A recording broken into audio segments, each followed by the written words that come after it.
नहीं देखिए, पहली बात, मिलिट्री बैलेंस से तो आप नहीं जाएं भाई। साइज में आपसे डबल से भी ज़्यादा है चाइना। 14 कंट्री के साथ उसके बॉर्डर्स हैं, लैंड बॉर्डर्स। अगर ईस्ट कोस्ट पे आप देखें तो जापान है, ऑस्ट्रेलिया है, ताइवान है, वो सब अलग है। उस तरफ और देखें तो गुआम है, मिलिट्री बेस है 4000 किलोमीटर के डिस्टेंस में। 8-9 हज़ार किलोमीटर की डिस्टेंस पे फिर हवाई है। ये सब अमेरिकन बेसिस हैं। 60% जो वॉर वेजिंग एसेट्स है वो पूरा इस रीजन में है अमेरिकन्स का। उसके अलावा उनकी जो अपनी क्षमता जो है, जापान की जो अपनी क्षमता भी है वो कोई कम नहीं है।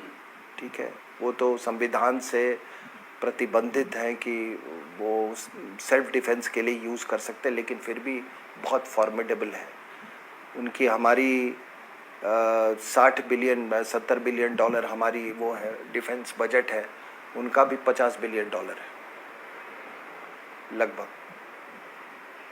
45 बिलियन डॉलर के करीब साउथ कोरिया का है। तो ये सब ये पुश ओवर नहीं है। ताइवान एक छोटा 2 करोड़ की पॉपुलेशन है, वो करीब 400 किलोमीटर लंबा और करीब 150 मीटर चौड़ा वो ये है कंट्री है।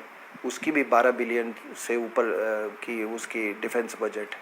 तो आप पूरा अगर ले लें तो अगर इन्वेंट्री से अगर आप जाएंगे तो वो सही नहीं होगा।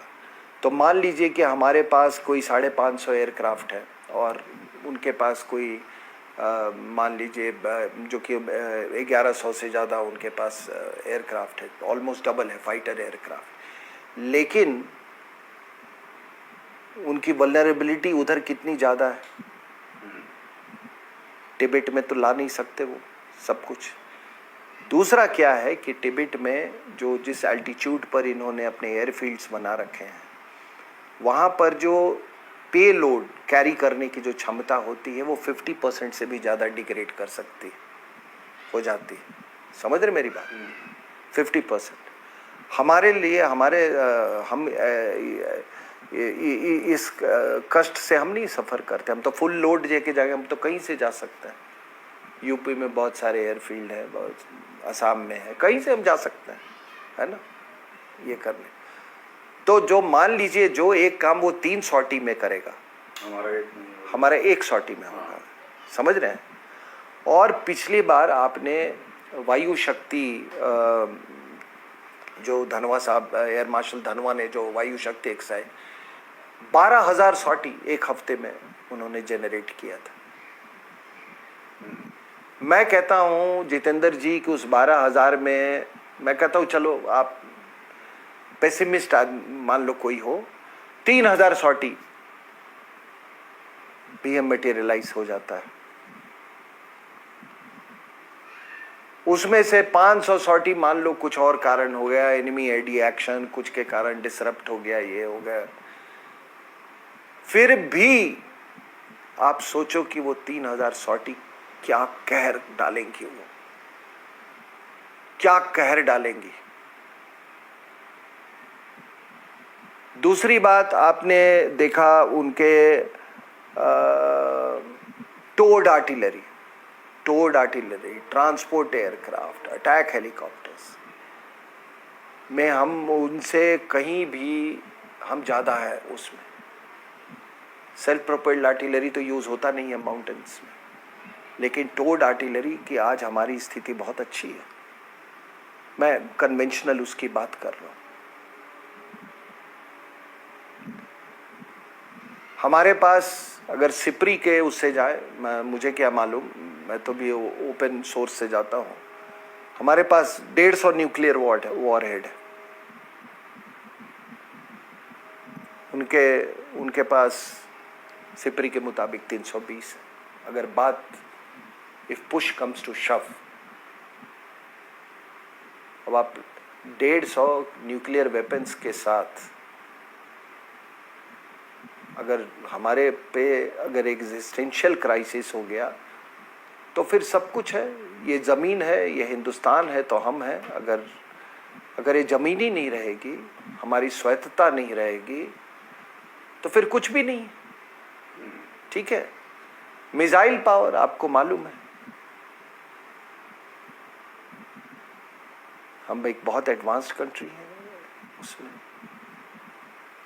बाकी आप देखें तो एक और मैं बात बता देता हूँ, और ये कहना मेरे लिए उचित होगा कि कुछ हमारे यहाँ वही फिर वो विश्लेषक लोग आ जाते हैं, हमने ये नहीं किया, हमने वो नहीं किया।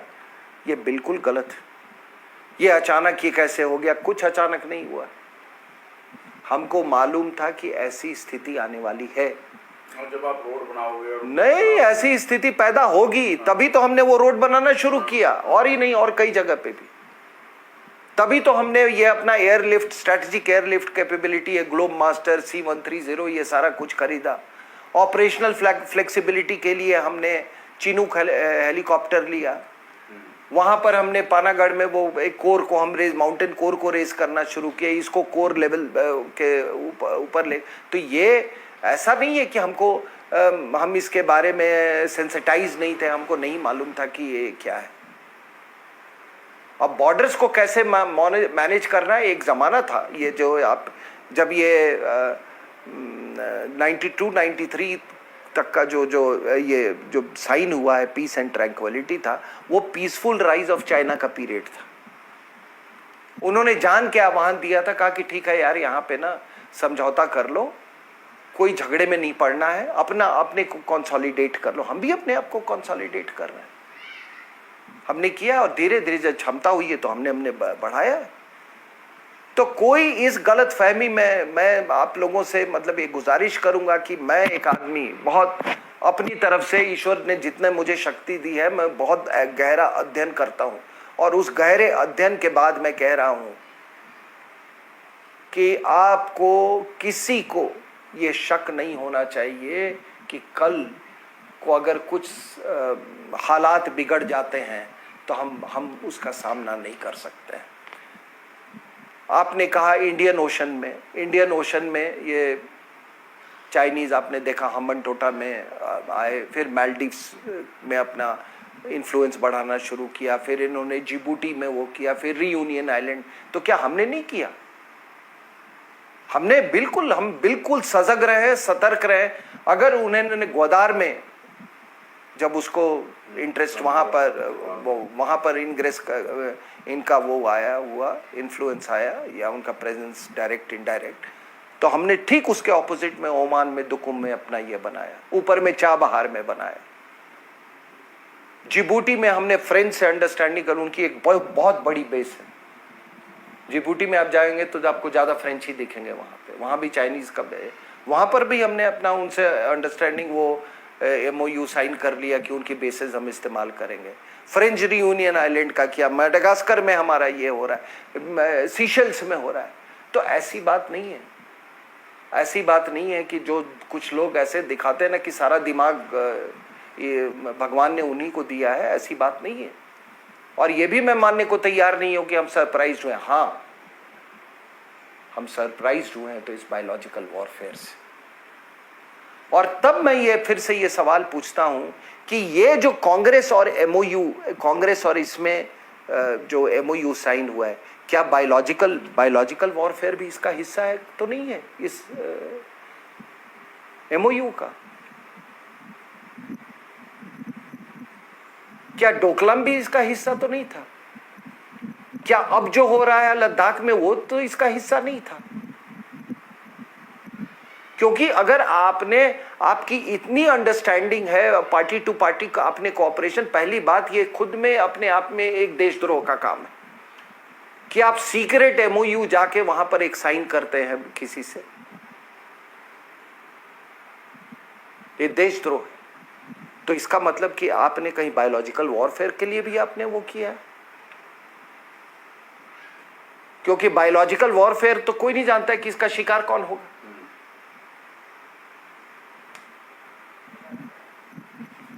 तो ये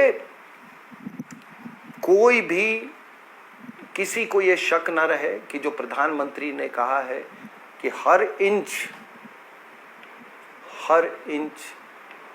महफूज रखा जाएगा, 1 इंच पर भी किसी की आंख नहीं लगने देंगे। और गिलगित बल्टिस्तान पर कोई सवाल नहीं उठता है कि चाइना पाकिस्तान इकोनॉमिक कॉरिडोर वहां से गुजर जाए हमारे बिना उसके। वो कंटेस्ट होगा। इस तरह से तो ताइवान भी डिस्प्यूटेड अभी। तो ठीक है, हमारे पास दूसरी बात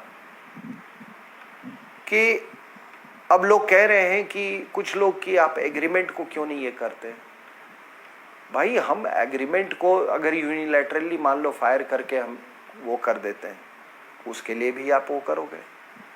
लेकिन अब वक्त आ गया है। हांगकांग का इनका 50 साल का एग्रीमेंट था ब्रिटेन से, उसको इन्होंने एब्रोगेट कर दिया यूनिलैटरली।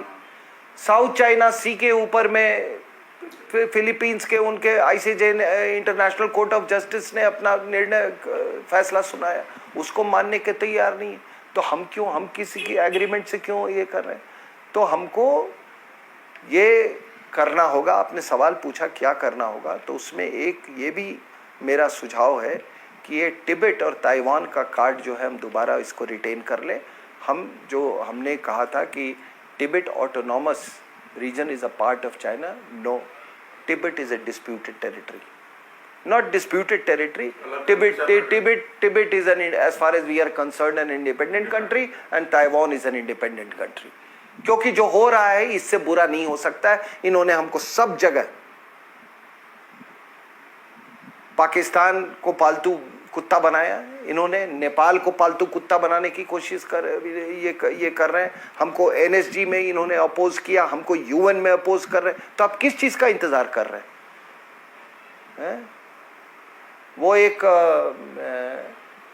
क्या है, एक फिराक का एक शेर है कि बासफा जिंदगी क्या बासफा दुश्मनी भी नहीं मिलती। कि न सच्ची दोस्ती मिलती है न सच्ची दुश्मनी मिलती है। तो कम से कम सच्ची दुश्मनी तो लो।